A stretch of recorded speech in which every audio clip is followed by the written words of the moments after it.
putting up points at will. I'm talking to some guys on that staff. They're already thinking about what they're going to look like mid-season. They're saying, "Hey, man, we're just getting started. The car hasn't even hasn't even started rolling yet." When they get this engine revved up, how scary can Tennessee be? Terrifying. Can be absolutely terrifying. And we talk so much around the Georgias and the Bamas and them being national title contenders. Like, what we say a lot, Dukes, is if you got a quarterback, you got a chance. And I mean, Tennessee has a quarterback without a question, Nico Iamaleava. But speaking about like the rest of that roster, like speaking about what they have on the perimeter for him with the Dante Thornton and the strides he's making, they're like 12 deep or something ridiculous on the defensive line.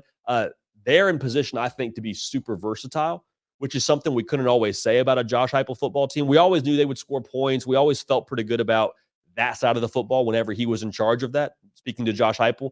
But now with how they've addressed the defense and built on defense to be able to, I think, hang more than the final line of scrimmage with the Georgia, with the Bama, that's scary because that changes the kind of styles that Nico Iamaleava and that team can play. So to your point exactly, they're trending up right now, but I don't think we've even seen their best just yet. When we talk about freshman receivers, all the talk has been around Cam Coleman, Jeremiah Smith, Hollywood Williams, Ryan Williams down at Bama. Nobody's talking about Mike Matthews. Now, this past week, who was also a 5-star guy. Now, this past weekend, you saw Mike Matthews get loose a little bit. He makes a pretty acrobatic catch. When it comes to receivers, when you see when you think about the offense that Tennessee is in, especially a guy like Mike Matthews, how exciting is it as a recruit for Josh Heupel to talk about his offense and relates to how a recruit can fit in it? I think it has to be overwhelmingly exciting because if I'm a receiver considering Tennessee, the thing that I get fired up about is if I win my one-on-one matchup, I have a quarterback that can throw me the football. I more than likely have a route that's going to take me vertical. If I just do my job and win, I'm putting up big numbers, we're scoring points, and we're winning football games.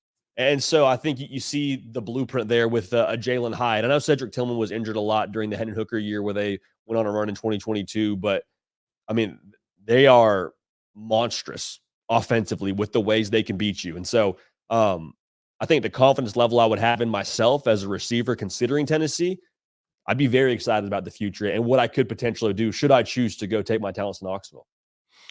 A lot of people talk about Tennessee's offense and Josh Heupel's offense. They talk about the monster portion of it and how it's so multiple. For those who don't know and they're watching Recruiting Channel, can you kind of quickly break down what Tennessee does differently than a lot of schools in the country and why it's seen as such a scary offense?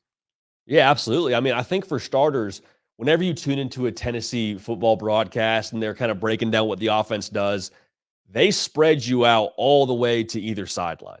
And so what that does is, one, it makes the defense have to declare their coverage a lot more. I mean, you can't really disguise if you're having to line up all the way out to the boundary. It makes it a lot harder. The other part of that is what we spoke to with matchups. It makes it a lot easier to isolate your matchup. Like if I'm a safety, I cannot play the run and then also play over the top on Mike Matthews or Dante Thornton or whoever. I have to kind of pick or choose there. So going back to what I said a second ago, it allows the receivers a lot more space to operate a man-to-man coverage to go and make a play and get vertical. But as much as we talk about, the splash passing plays and the quarterback play, I think if you gave Josh Heupel some truth serum, he would tell you he wants to run the football. And so when they spread you all the way out now, it's hard to put a linebacker in pass coverage and be able to stop the run effectively. You're kind of between a rock and a hard place there when they spread you out that wide. So what it makes for is a lot of light box is kind of the word that you'll hear different color commentators use. All that means is like there are less dudes to stop the run than you would typically like. And so if they get the look they like and the quarterback has the play in there that he wants to run, like it makes it a lot more difficult for the defense to be able to address the run. That's why you see them typically up there in the top 25 for yards per carry every single year. So to put it simply, they want to run the football, they want to isolate you, they want to take shots deep, and they want to go very, very fast, which is something that speaks for itself in terms of wearing out defenses, making it hard to communicate before the snap. I think the number is like every 20 seconds they're running a play, which is just exhausting to think about. And they got a guy right now who can pull the trigger for him in Nico Iamaleava, and it's working like a charm. True story. I hit one of my sources at Tennessee, and I said, "Hey, man, give me all the info you can because I'm doing a Tennessee story about their recruiting and just give me all the info and the guys and what do you like and what's special about Tennessee. He sends me no BS. He sends me your video on Tennessee. So I There was you like, go. I'm talking to the authority. He sends it to me, no BS. He's like, yo, this is perfect. Look at this. Ask me questions from this video. I said, okay, Let's cool. go. All right. So Jaden, that's a true story. JD, when you think about what the class that Tennessee has put together this year, let's take David Sanders out of it.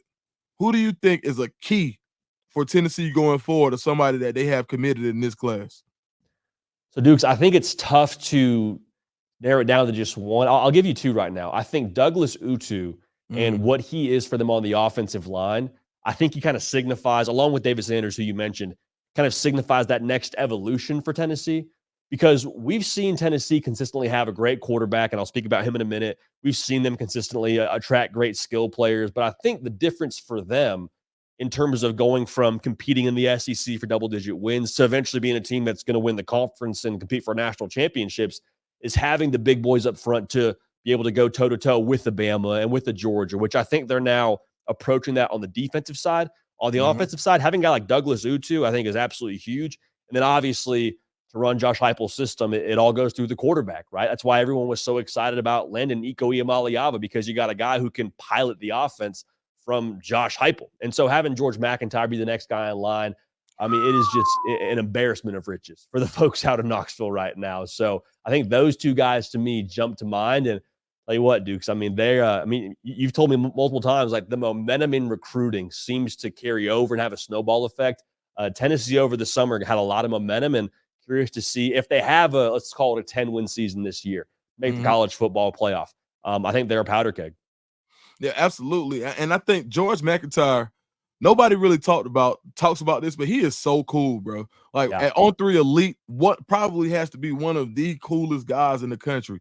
No, nothing was too big for him, nothing was too small. Spoke to everybody. I saw him recruiting actively. It wasn't this big, annoying type of recruiting, like, hey, yeah, guy, I'm a Tennessee guy for life. Yeah, no, it was kind of like, hey, bro, look, this is what we got going on. This is how I feel like you could be successful. Come on, bro. Like, and I watched him from a distance almost the whole event.